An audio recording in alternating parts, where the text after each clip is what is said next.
Top of the hour, we're beginning with breaking updates. As we know, the Prime Minister, who's in constant touch with many of those state chief ministers, today he also dialed the Chhattisgarh Chief Minister Bhupesh Baghel on the COVID-19 situation. During the discussion, we are told that the Chief Minister told the Prime Minister that testing has been increased in the state. Chief Minister Bhupesh Baghel also told the Prime Minister that additional teams have been deployed in the areas where cases are still increasing. Let me go across to Abhishek Kapoor, Senior Executive Editor, more on the same. This is where, when direct contact comes in with the Prime Minister, Abhishek, that many of those state chief ministers can tell him the exact situation of COVID-19 pertaining in their respective states. What has Chief Minister Bhupesh Baghel told the Prime Minister in this conversation? Well, you are right, Amita, but it's not just about Bhupesh Baghel. It's Prime Minister has continued with his efforts to make an outreach to all the states.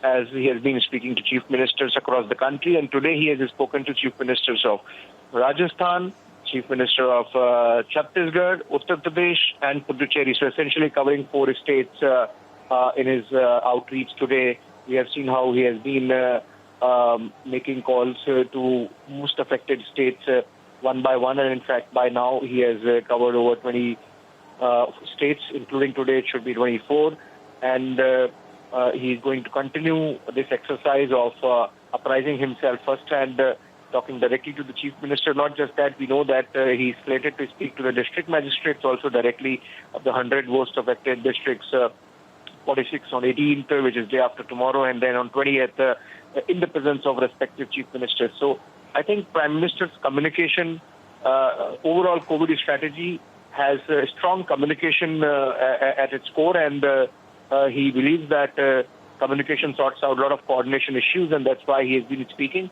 to all these administrators, cutting across levels. So it's not just about he talking to his cabinet ministers and colleagues, but then talking to various stakeholders in the private sector when it came to supply of oxygen, to vaccine providers, to the chief ministers, to the scientist community, and now, of course, even to district magistrates. So today he has continued this exercise, having spoken to chief ministers of Rajasthan, Chhattisgarh, Puducherry, and Uttar Pradesh.